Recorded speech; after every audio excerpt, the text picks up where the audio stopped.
What happens if someone dies during their tour? A waiver won't mean anything. We have had one heart attack, for real. 7 years ago, we had a heart attack. That was good stuff.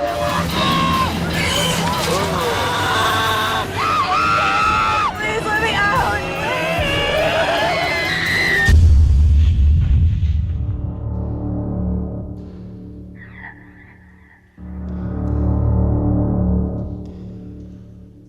Assalamualaikum, selamat datang ke Amris TV. Okey, untuk video kali ni kita nak bahaskan tentang topik yang korang sendiri request dekat aku, iaitu McMe Manor Haunted House. So korang sendiri dah tengok setup aku macam mana. Kalau ada mic kat depan aku ni, maksudnya kita akan bahaskan tentang isu-isu yang agak serius lah kan. So aku pun tak nak intro panjang-panjang, jom kita start.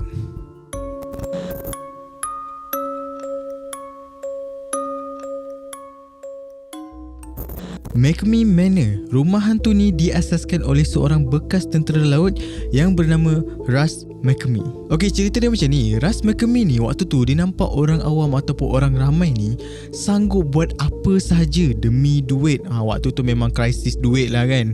So bermulalah dia punya idea gila dia. Contoh situasi dia macam ni lah. Apa kata kita buat survival game, yang mana kalau orang tu berjaya bertahan 8 hingga 10 jam, dia akan mendapat ganjaran sebanyak $20,000 dan dinamakan McMe Manor Haunted House.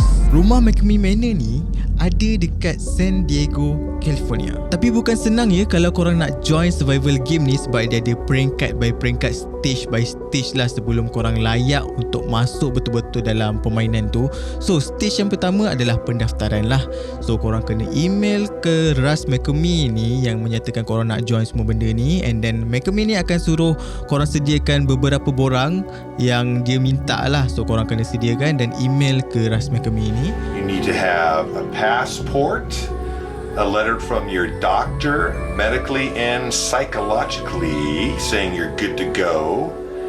Need to be screened, a lot of screening, a background check, just to name a few things.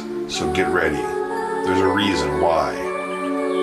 And don't do it. Like I tell everybody, say it with me, 1, 2, 3, you really don't want to do this. Dan stage yang kedua, dalam ramai-ramai tu, kalau korang terpilih, Russ McMe tu sendiri yang akan call korang dan tanyakan korang betul ke nak join. Ini bukan paksaan, kena rela hati nak datang. Dia cakap awal-awal lah, ini bukan paksaan, korang sendiri yang nak datang. Korang terima ke tak, nak join, betul-betul nak join ke tak. So kalau korang kata ya, dia terus brief korang, terus bagi tahu korang apa prosedur-prosedur yang korang akan lalui nanti. So lepas tu dia akan tanya korang, korang ni ada penyakit ke, korang ni ada fobia something ke. Lepas tu dia akan tanya apa benda yang korang paling takut sekali dalam hidup korang ni. Sama ada binatang ke, apa-apa je lah. Sebab apa dia tanya benda-benda tu? Apa sakit korang, apa fobia korang, apa benda yang korang paling takut. Sebab dia nak betul-betul get ready supaya nanti bila korang masuk, dia nak betul-betul korang ni terseksa, menderita trauma kat dalam tu. I'm begging you, please let me go home.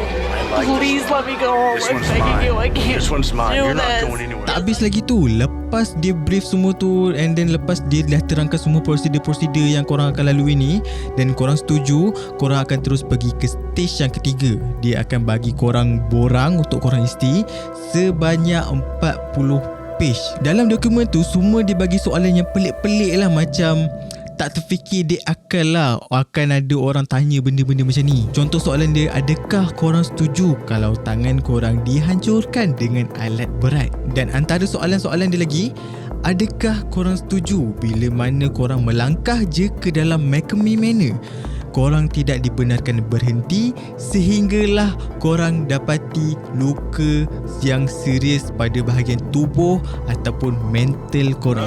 It's extremely physical, and the participants may very well leave Bikini Manor with bumps, bruises, cuts, or other possible injuries, including possible broken bones. Participant may very well leave Bikini Manor with unintentional emotional distress and psychological issues. The participant understands that it is never the intent of MM to cause myself and any type of psychological damage. Korang kena ingat je, benda-benda ni sebelum event dia dah bagi dokumen untuk korang sign, untuk korang isi, korang setuju ke tak. Maksudnya kalau korang setuju dengan terms and condition dia ni, maksudnya korang sendiri yang suka rela masuk. So kalau korang ada aduan ke apa benda, dah ada dokumen bertulis. So dia ada bukti kukuh yang korang sendiri benarkan dia buat apa-apa dekat atas diri korang demi $20,000. Korang sanggup? Andai katalah time tu korang betul-betul terdesak nakkan duit kan, tak kisahlah benda semua. Aku setuju je lah kan dengan terms and condition McCamey Manor ni, walaupun merepek, aku setujulah demi $20,000.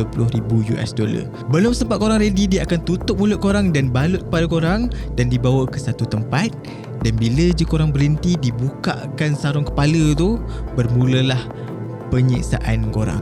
Korang jalan je dekat setiap tempat, memang korang akan kena dera lah. Memang korang akan kena tendang, kena pukul, kena cekik. Sampai kan ada yang cerita diorang sampai kena masuk dalam sangkar. Memang kena torture gila-gila. Memang diorang mandi darah lah time tu, lencun dengan darah. Dan ada lagi yang bercerita bekas-bekas yang pernah join McCamey Manor punya event ni lah, survival game ni.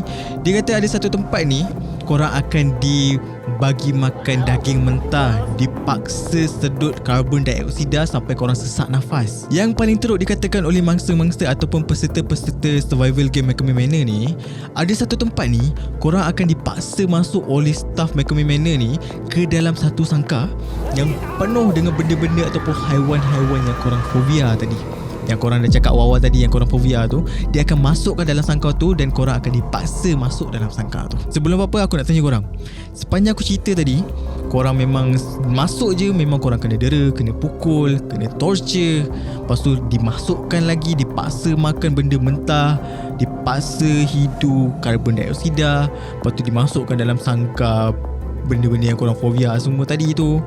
Agak-agak korang boleh bertahan ke selama 8 hingga 10 jam?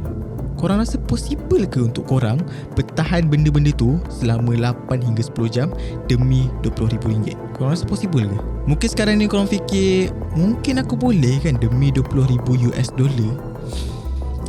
Tapi korang bayangkanlah, orang-orang yang masuk, yang join survival game McCamey Manor ni, aku rasa benda sama juga. Diorang ada krisis duit, diorang memang betul-betul nak duit, dan diorang rasa macam aku boleh buat ni, aku boleh buat. Tahan 8 hingga 10 jam je, mungkin tak lama mana pun, dalam sehari je aku kena tunggu kan. Mungkin boleh kot. Masuk-masuk je. Korang tahu tak, sepanjang program survival game McCamey Manor ni, tak ada satu peserta pun yang sampai ke level yang akhir. Means tak ada siapa yang dapat bertahan sehingga 8 hingga 10 jam tu. Semua berhenti setengah jalan, menyerah, give up, dengan badan yang penuh dengan luka, dengan trauma yang sangat teruk. Duit tak dapat, sakit dan trauma yang korang dapat. Anything else you want to say to anybody out there in TV land? Look at me. It's not fun. It's no fun. You're just beat, aren't you? And nothing even happened. You didn't do anything. Sebab benda ni bukan kontroversi, benda ni bukan konspirasi. Sebab cerita-cerita ni memang diceritakan oleh peserta-peserta McCamey Manor tu sendiri. Memang bukan cerita urban legend ke apa. Benda-benda ni memang experience peserta-peserta tu sendiri. Tak adalah peserta-peserta tu mati dalam tu ke apa, tak. Memang diorang kata diorang ditorture dalam tu. Memang diorang balik dengan trauma, dengan depressed, macam-macam lah jadi bila diorang habis je main game tu. Ada satu lagi benda yang aku nak tambah. Dikatakan staff Russ McCamey ni yang bekerja dekat McCamey Manor Haunted House ni, semuanya bekas-bekas banduan ataupun bekas-bekas penjenayah. So kat situ memang diorang boleh relate lah kenapa staff-staff dia ni memang tak bagi mercy, no mercy langsung, tak bagi belas kasihan langsung dekat peserta-peserta. Korang fikirlah, korang buat program $20,000 tu banyak kot.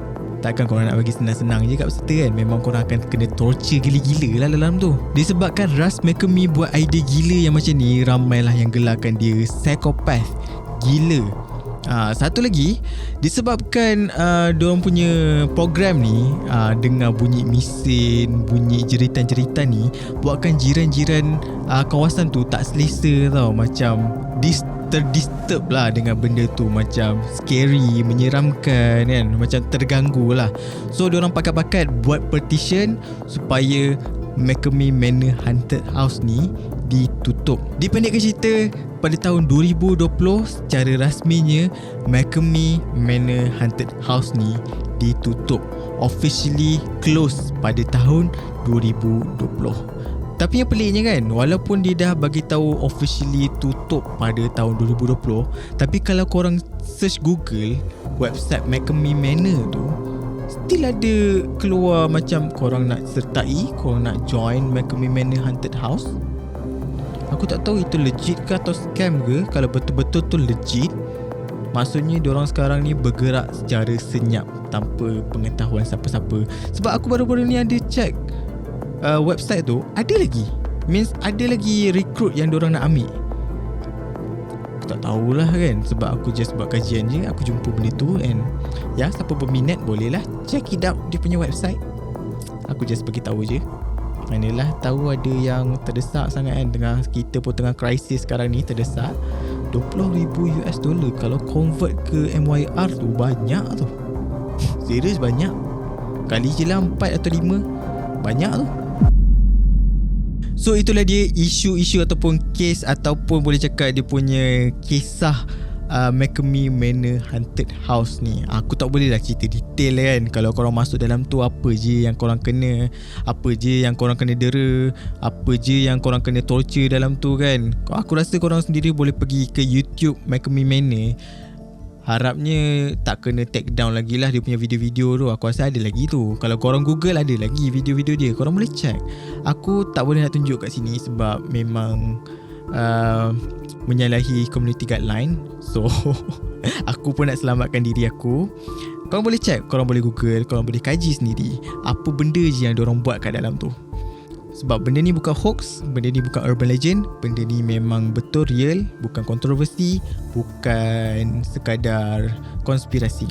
So ini betul-betul terjadi. Memang dia dah tutup pada tahun 2020. Aku tak tahulah kalau dia orang betul-betul gerak secara senyap, bolehlah jadi Squid Game in real life. Inilah dia Squid Game in real life.